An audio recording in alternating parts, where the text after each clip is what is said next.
नमस्ते विद्यार्थी मित्रों, कक्षा 5 विषय हिंदी में आप सबका स्वागत है। आज हम इकाई 15 उसका अभ्यास करेंगे। खरगोश और हाथी। यह एक कहानी है। खरगोश एक छोटा सा जानवर है और हाथी बहुत बड़ा। आपको पता है कि खरगोश छोटा सा है और हाथी बहुत बड़ा है। इस कहानी में खरगोश किस प्रकार अपनी समझदारी से हाथियों से अपनी रक्षा करते हैं। देखिए, खरगोश छोटा होते हुए भी अपनी समझदारी से हाथियों से किस प्रकार अपनी रक्षा करता है, यह इसका निरूपण किया गया है, इसका वर्णन है। यह कहानी पंचतंत्र से ली गई है। एक जंगल में एक सरोवर था। सरोवर यानी कि तालाब, झील। सरोवर के किनारे गीली जमीन थी। गीली એટલે કે ભીની। वहाँ बहुत से खरगोश रहते थे। खरगोशों के बिल जमीन के अंदर थे। बिल એટલે કે दर। वे दिन भर इधर उधर कूदते रहते। नरम नरम घास खाते। नरम नरम એટલે કે કૂણું કૂણું જે घास હોય તે। रात को अपने घरों में सो जाते। वे सब बहुत प्रसन्न रहते थे। उसी जंगल में कुछ हाथी आ गए। हाथियों के झुंड में कुछ शरारती हाथी थे। झुंड यानी कि जो प्राणियों होते हैं उनका जो समूह होता है और उसे झुंड कहते हैं और गुजराती में उसे हम टोड़ू कहिए छे। शरारती यानी कि तूफानी। तो हाथियों के झुंड में कुछ शरारती हाथी थे। वे अपनी सूंड से छोटे छोटे पेड़ तोड़ देते, पौधे कुचल देते। पौधे એટલે કે જે છોડ હોય છે તેને કચડી નાખતા। हाथियों के बच्चे खेल खेल में एक दूसरे से लड़ते। जो हाथियों के बच्चे होते हैं वो खेल खेल એટલે કે रमत रमत में एक बीजा साथे लड़ता। कभी एक छोटा हाथी नीचे होता, कभी दूसरा। हाथी पानी से बहुत प्यार करते हैं। वे सूंड में पानी भर भर कर नहाते। फिर सरोवर के किनारे मिट्टी में लौटते। लौटते यानी कि लुढ़कना, लेट कर करवटे बदलना અને गुजरातीમાં कहिए तो आड़ोटता। नरम जमीन उनके भार से दब जाती। साथ ही कई खरगोश परिवार भी दब जाते। इससे खरगोश बहुत दुखी थे। खरगोशों के सरदार ने एक उपाय सोचा। जो खरगोशों का सरदार यानी कि नेता, मुखिया होता है, उसने एक उपाय सोचा। कुछ चुने हुए खरगोशों के साथ वह हाथियों के सरदार के पास गया। चुने એટલે કે કેટલાક પસંદ કરેલા ખરગોશોની સાથે તે હાથીઓના જે સરદાર હોય છે તેની પાસે જાય છે। कुछ दूरी पर बैठ खरगोशों के सरदार ने अपने अगले पांव उठाए। उसने उन्हें हाथ जोड़कर नमस्कार किया। हाथी ने सूंड उठाकर नमस्कार का उत्तर दिया। खरगोश सरदार बोला, हम चांद के भांजे हैं। जो खरगोशों का सरदार होता है वो कहता है कि हम चांद के भांजे हैं। भांजे यानी कि बहन का जो लड़का होता है उसे हम भांजे कहते हैं। चांद में आप हमारे भाई बंधुओं को देख सकते हैं। हमारे कुछ भाई धरती पर रहने आए हैं। मामा रोज सरोवर में आते हैं हमसे मिलने। जो खरगोशों का सरदार होता है वो कहता है कि हम चांद के भांजे हैं और मामा रोज सरोवर में आते हैं हमसे मिलने। वे आपसे नाराज हैं। हाथी बोला, क्या? क्यों नाराज हैं? हमने क्या किया है? खरगोश बोला, सरोवर के समीप नरम मिट्टी में सुराख कर हमने अपने घर बनाए हैं। जो खरगोशों का सरदार होता है वो कहता है कि सरोवर के समीप यानी कि नज़दीक नरम यानी कि जो पोची मिट्टी, भीनी जो मिट्टी होती है, सुराख એટલે કે छेद, उसमें हमने हमारे घर बनाए हैं। आपके आने से सुराख दब गई है। सुराख यानी कि छेद। तो कहता है कि आपसे आने से सुराख दब गई है, जिससे चंदा मामा के बहुत से भांजे दब गए। इसीलिए वे आपसे बहुत नाराज है। खरगोश आगे बोला, वे रात को सरोवर में आएंगे और उन्हें यह देखकर अच्छा नहीं लगेगा। रात हुई, पूर्णमासी का चांद निकला। हवा तेज थी, सरोवर में हल्की हल्की लहरें उठ रही थी। चांद लहरों के साथ साथ ऊपर नीचे हो रहा था। पूर्णमासी यानी कि जिस रात चांद गोल होता है। हवा तेज थी और सरोवर में हल्की हल्की लहरें उठ रही थी और चांद लहरों के साथ साथ ऊपर नीचे हो रहा था। हाथी और खरगोश वहाँ पहुँच गए। खरगोश बोला, देखिए महाराज, चंदा मामा गुस्से से काँप रहे हैं। जो खरगोश का सरदार होता है वो कहता है कि देखिए महाराज, चंदा मामा गुस्से से काँप रहे हैं। गुस्से से काँपना यानी कि बहुत क्रोधित होना। आप जल्दी यहाँ से दूर चले जाइए।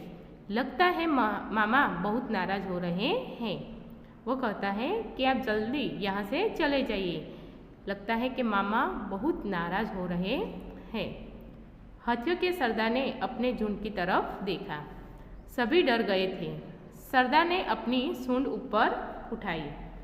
सभी हाथियों ने ऐसा ही किया। अब सरदार बोला, चमकते हुए चांद को हमारा नमस्कार। हम अपनी गलती मानते हुए आपसे क्षमा मांगते हैं। आप हमें क्षमा करें। हम अभी दूसरे जंगल में चले जाते हैं। अब ऐसा काम नहीं करेंगे जिससे दूसरों को तकलीफ हो। देखिए, इस कहानी में खरगोश छोटा है और हाथी बड़ा है, लेकिन खरगोश ने समझदारी से अपना कार्य किस प्रकार पूरा किया। तो समझदारी से बड़ा कार्य हो सकता है। और इस कहानी से हमें सीख मिलती है कि हमें दूसरों को तकलीफ हो ऐसे कार्य हमें नहीं करने चाहिए और जल्दबाजी से कार्य सफल नहीं होते। धीरज से कार्य सफल होते हैं। कोई भी कार्य काम करना है तो हम जल्दबाजी में करेंगे तो वो सफल नहीं होंगे, लेकिन धीरज से हम कोई भी कार्य करेंगे तो वो सफल होता है। आगे है शब्दार्थ। सरोवर, झील, परिवार, एक घर में रहने वाले लोग, बंधु, भाई, कुचलना, दबाना, क्षमा, माफ़ी, सुराग, छेद, पूर्णमासी, जिस रात चांद गोल होता है, भांजा, बहन का लड़का, समीप, नज़दीक, मुहावरे, गुस्से से काँपना, क्रोधित होना। अभ्यास। इस कहानी में 3 चित्र दिए गए हैं। हर एक चित्र के संदर्भ में वर्णन लिखिए। यहाँ चित्र 1, 2 और 3 है, उसके संदर्भ में आपको लिखना है, वर्णन करना है। मुहावरे के वाक्य प्रयोग के बारे में सही विकल्प चुनिए। यहाँ मुहावरा दिया है, उसका वाक्य चुनना है आपको। जैसे पहला है, फूला न समाना, तो अत्यंत खुश होना। तो क, ख और ग में से कौन सा वाक्य आएगा वो आपको चुनना है। तो हर परीक्षा में अनुत्तीर्ण होने के कारण फूला न समाया।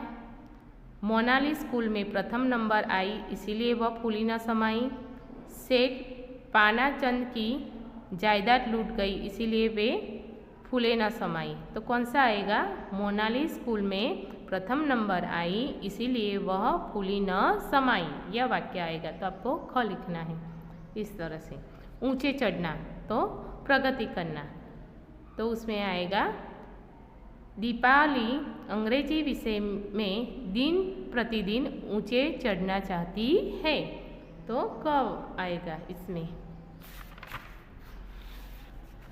आगे है अभिवादन करना, सत्कार करना, तो इसमें आएगा क। आयुष ने वक्तृत्व स्पर्धा में अच्छा वक्तव्य दिया, इसीलिए उसके पिता दर्शन कुमार ने उसका अभिवादन किया, तो इसमें आएगा क, इस तरह से। आगे है चित्र देखकर कहानी कहो। यहाँ चित्र 1, 2, 3 और 4 है, उस पर से कहानी बनानी है हमें। कछुआ और खरगोश के बीच स्पर्धा हुई। खरगोश तेज दौड़ रहा है, खरगोश सो गया, कछुआ जीत गया। तो इस चित्र पर से कहानी बनानी है और कहानी बनाने के बाद इस कहानी के आधार पर अपने साथियों से पूछने के लिए प्रश्न बनाकर लिखो। फिर कहानी बनाने के बाद प्रश्न बनाने हैं। चलिए देखते हैं कहानी।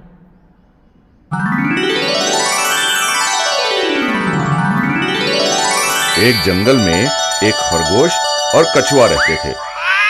खरगोश को बड़ा घमंड था कि वो तेज दौड़ सकता है। वो कछुए की धीमी चाल को देखकर खिल्ली उड़ाता था। ऐसे में एक दिन, क्यों कछुआ काका, क्या तुम मेरे साथ दौड़ लगाओगे?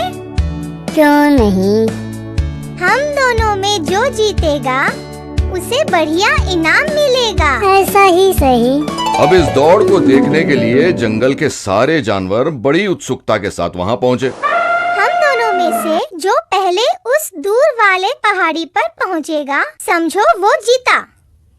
ठीक है। दौड़ शुरू हुई।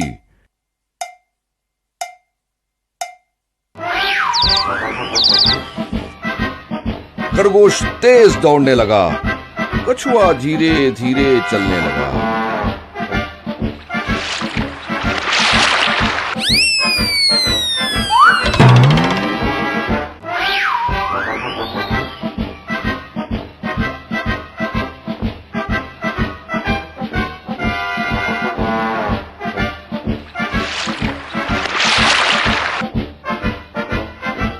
खरगोश और तेज दौड़ने लगा, कछुआ वही धीरे धीरे चलने लगा।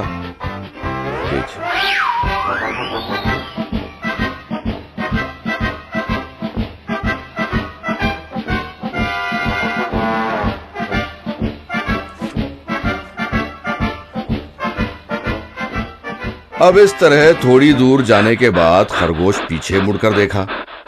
उसे कछुआ कहीं दिखाई नहीं दिया।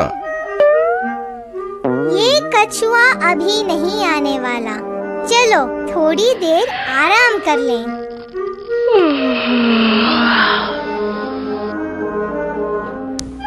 अब ऐसे आराम करते करते खरगोश की आंख लग गई।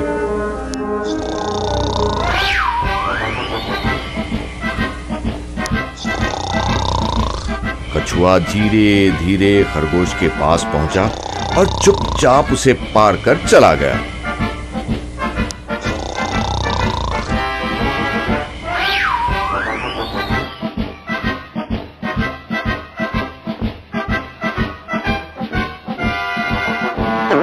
अब बच्चों, कुछ देर बाद खरगोश की आंख खुली और उठकर वो पहाड़ की ओर दौड़ने लगा।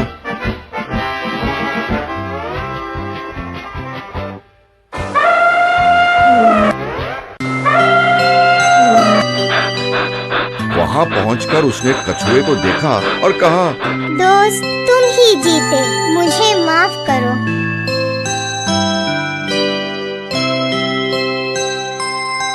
इससे हमें पता चलता है कि गर्व का सर हमेशा नीचा होता है। आगे है स्वाध्याय। प्रश्नों के उत्तर दीजिए।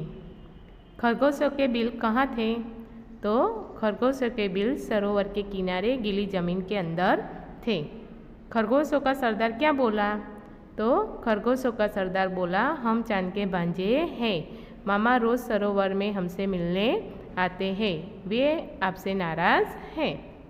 पूर्णमासी का चांद कैसा है? तो पूर्णमासी का चांद गोल है। तालाब में क्या दिखाई दे रहा है?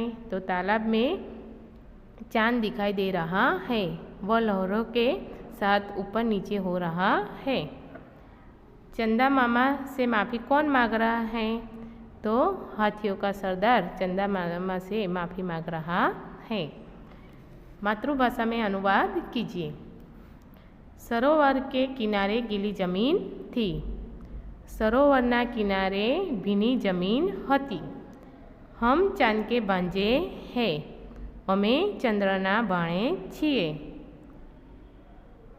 हाथियों के झुंड में कुछ शरारती हाथी थे। हाथियोना टोળામાં કેટલાક તોફાની हाथी હતા। फिर है, खरगोशों के सरदार ने एक उपाय सोचा। तो ससलाना आगेवान ने एक उपाय विचार्यो। आगे है, संदर्भ पुस्तक पढ़कर पता करो और लिखो कि कब पूर्णमासी होती है और कब अमावस्या। देखिए, आपको पता करना है कि कब पूर्णमासी होती है और कब अमावस्या होती है। तो प्रत्येक भारतीय महीने के शुक्ल पक्ष के 15 दिन पूर्णमासी और कृष्ण पक्ष के 15 दिन अमावस्या होती है। चंद्र जो होता है जब पृथ्वी की छाया में आ जाता है तब पृथ्वीवासियों को वो दिखता नहीं है, उस रात अमावस्या होती है।